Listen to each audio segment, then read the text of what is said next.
Você já achou que fazer mestrado não é para você? Ou você começou o mestrado e você não faz muita ideia do que você está fazendo? É sobre isso que eu quero falar aqui hoje.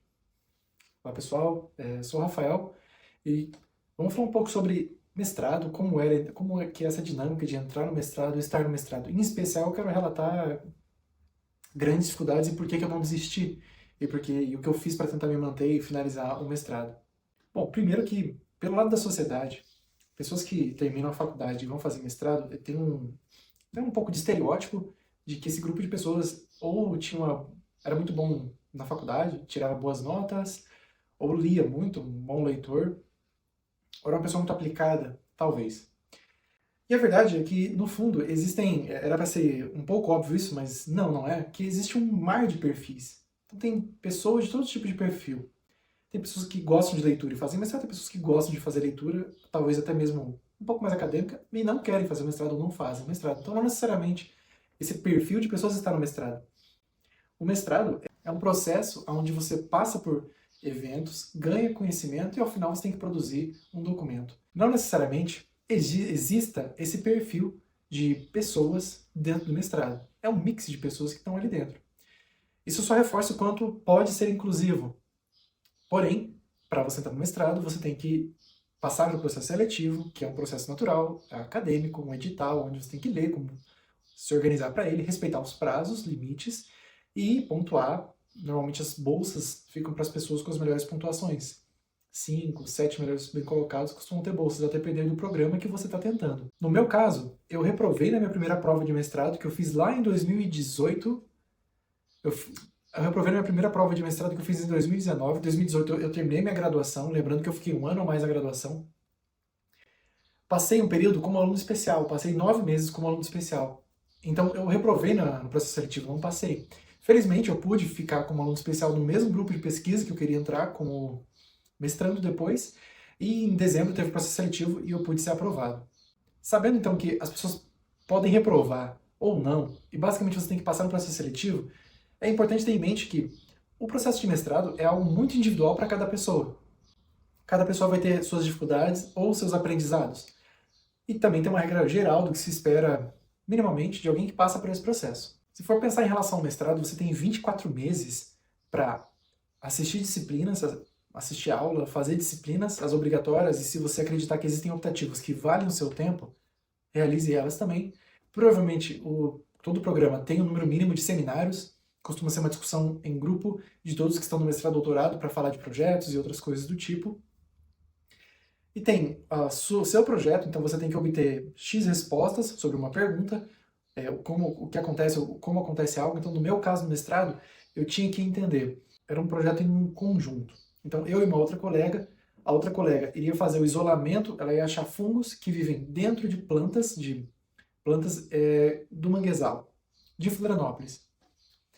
E essa era a parte dela, e a minha parte era, dentre esses fungos isolados de dentro de plantas do manguezal, que são fungos endofíticos, de dentro, fíticos, que são das plantas, dentro das plantas, desses fungos, se eu cultivasse esses fungos em algum substrato e depois tentasse separar compostos químicos com solventes orgânicos, será que eu poderia inibir vírus, impedir replicação de vírus usando esses fungos com compostos que eles liberaram no meu substrato? Então a pergunta era essa. Atividade de fungos contra vírus, basicamente. Tem atividade sim ou não? E eu tinha que entender isso. Então, se formos pensar, a ideia total era realizar essas atividades e responder essa pergunta. Era uma grande pergunta que eu tinha que conseguir a resposta. Claro, não fiz só isso no mestrado, fiz muitas outras coisas. Tive, felizmente, a possibilidade de publicar muito, o que eu também recomendo para todos que realizam mestrado, que publiquem muito ou busquem as parcerias para publicar. Mas basicamente a minha pergunta era essa, então eu tinha que ao final conseguir responder ela, assistir as matérias, fazer os seminários, tem que ter a comprovação de idiomas, então uma prova de idiomas, e era isso esperado do mestrado. Ou seja, no meu olhar, eu vejo que o mestrado é um processo que apenas busca que você consiga achar algumas boas respostas sobre um projeto, não todas, algumas respostas sobre o seu projeto, suas perguntas, e conseguir equilibrar isso com tudo o que eu mencionei até agora, e ao final você tem um documento redigido, minimamente com uma certa qualidade, numa forma técnica de ser citada, com criticidade, e você vai ter que apresentar aquele documento e uma banca de pessoas com mais experiência, muito mais experiência que você, vai ler o seu documento, ver a sua apresentação e de fazer perguntas que deveriam, pelo menos, ser norteadas em entender melhor o assunto, exprimir o máximo de informação que às vezes você não deixou claro ou informado no documento, trazer algumas reflexões importantes para possíveis erros, que é a dinâmica da vida, e também valorizar os acertos do seu projeto. Quais dificuldades que eu tive, e eu não cheguei a pensar em desistir do mestrado, mas que me fizeram ter muita dificuldade emocional, e foi quando eu comecei a minha terapia, aliás. Primeiro que era não ter muita clareza, infelizmente, eu não tive muita clareza do que tinha que ser feito, e eu não estava conseguindo organizar isso na minha mente e de forma prática. E isso por N motivos. Eu acho que eu também aprendi ao final do mestrado que é no mínimo cruel somente taxar como desorganizado. Uma soma de fatores dificultou. Então foi um período onde eu também estava dando aulas e eu realmente ficou difícil para eu conseguir conciliar. Então muitas coisas me escapavam. Isso dificultava. E o fato de eu não ter muita clareza também sobre o que tinha que ser feito das minhas atividades do projeto, as respostas, e empacava hora ou outra em algumas partes que eu não sabia bem como resolver.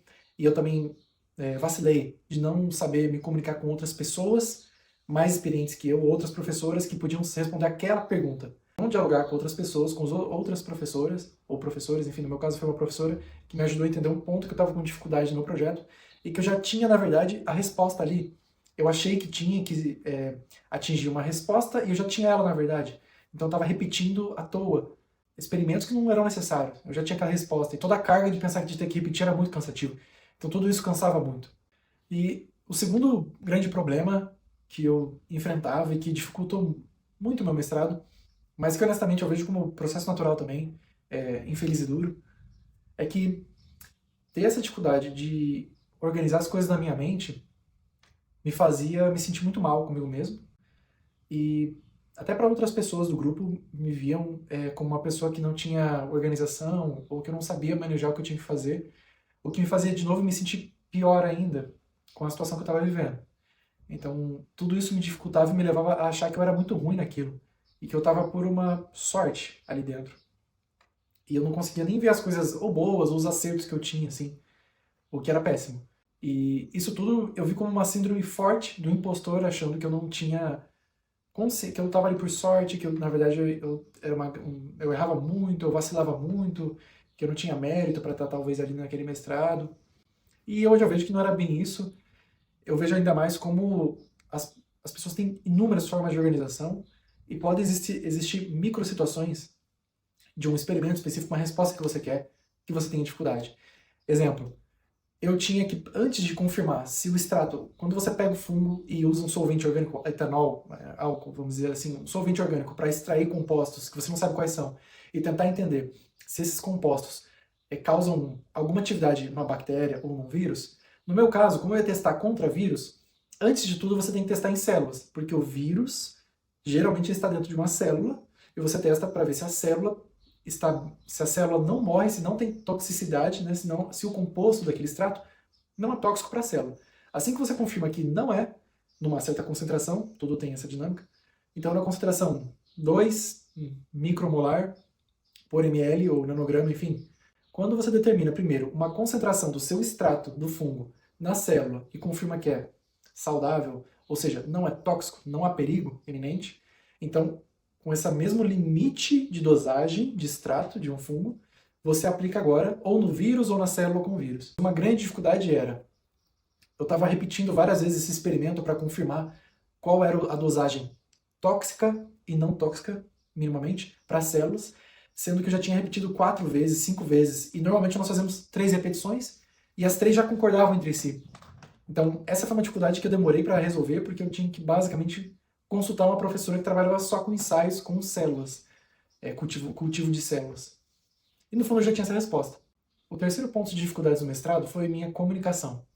Eu acredito que sou uma pessoa que eu saiba me comunicar, mas atrelado ao segundo ponto, que era a síndrome de impostor em relação à organização, eu tinha insegurança, muita insegurança de, não é bem exigir das minhas colaborações, mas entender como eu poderia me comunicar com uma pessoa que está num acordo que vai me trazer informação e como pedir isso para ela e como ver prazos viáveis.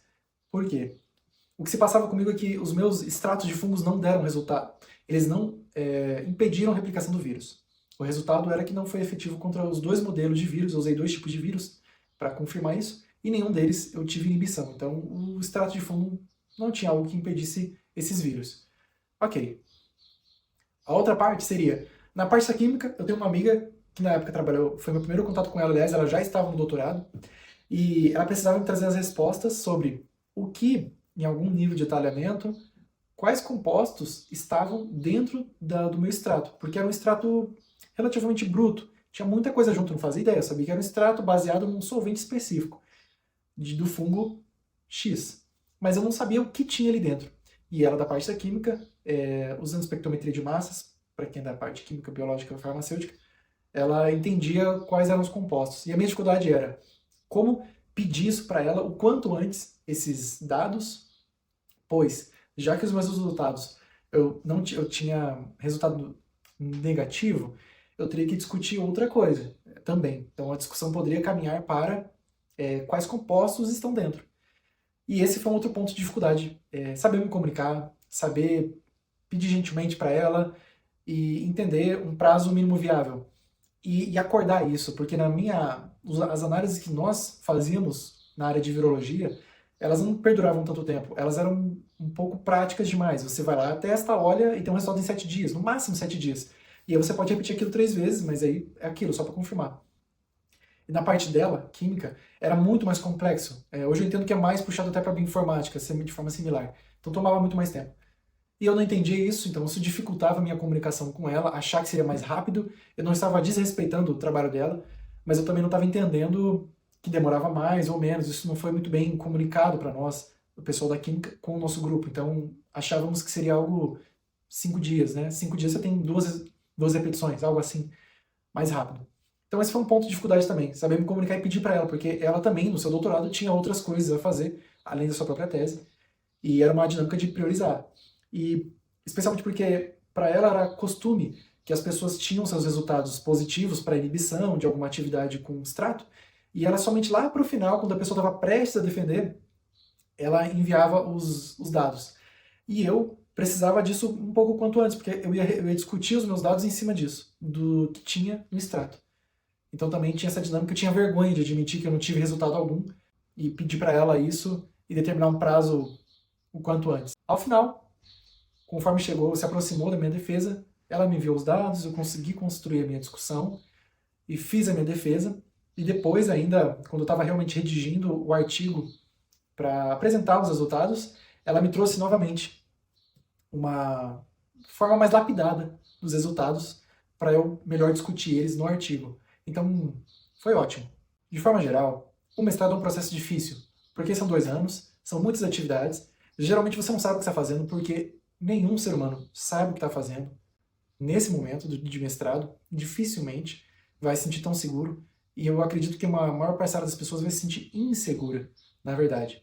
É muito fácil se comparar com outras pessoas, só que é importante entender que cada pessoa vai ter a sua dinâmica de vida e como ela vai reagir. E cada um de nós tem suas dificuldades que podem ser sim ou não bem trabalhadas. Além de entender sobre o quão individual é esse processo e que você vai ter as suas próprias dificuldades e você pode não ser o mais rápido escritor, o que realiza ensaios, experimentos, que seja, e todos dão certo, você pode ser tudo isso ao contrário. E você ainda assim não é um mau pesquisador por causa disso. Isso me levou muito tempo para entender, e eu acho que só hoje, ao final do doutorado, eu consigo entender isso. Todos esses processos, mestrado e doutorado, são mais sobre você saber organizar o que você precisa fazer e conseguir executar minimamente num tempo viável, claro. Se você usou um método, podia ser melhor, mas se usou um método que você conseguia fazer e usar na hora, é o que deu para ser feito, ok. Manipular essas coisas e entender essas dinâmicas sobre o que você pode fazer, o que você consegue fazer, o melhor que você consegue fazer, que pode não ser ideal, mas é o melhor momento, isso já é a construção da sua pessoa nesse processo do mestrado. Então isso é muito valioso, na verdade. Minha outra recomendação é que terapia é muito importante, porque você vai provavelmente cair num processo de comparação e se sentir menos e mal, e isso é muito complicado porque não te ajuda em nada, não vai te fazer progredir, e você não é esse monstro ou essa negatividade toda que você acha que você é. Você está tentando você talvez pudesse fazer um pouco melhor? Talvez sim, avalie a sua vida e reflete se você já está pondo o máximo de energia. E tem processos que eles vão ser desastrosos, sabe? Tem momentos que você vai passar por aquilo falhando, de certa forma, em um monte de coisa. E anos depois você vai se lembrar daquilo e saber, putz, eu podia ter feito isso, aquilo outro para resolver aquilo mais rápido ou melhor, mas não deu. E esse é o processo da vida e esse é o processo do aprendizado. Porque se você chegou nesse ponto final de conseguir olhar para trás e entender possíveis melhorias, o que você podia ter feito melhor, então você chegou onde você precisava chegar. Que pena, que na época você não atingiu o ideal que você gostaria. Mas isso faz parte, realmente isso faz parte. Se você gostou desse conteúdo, ou gosta desse conteúdo acadêmico, ou quer falar de outras reflexões, deixa um comentário aqui, eu vou gostar muito de ler, e assim como eu gosto de compartilhar o que eu vivi e o que eu tenho vivido até agora. Muito obrigado a todos vocês e nos vemos no próximo vídeo.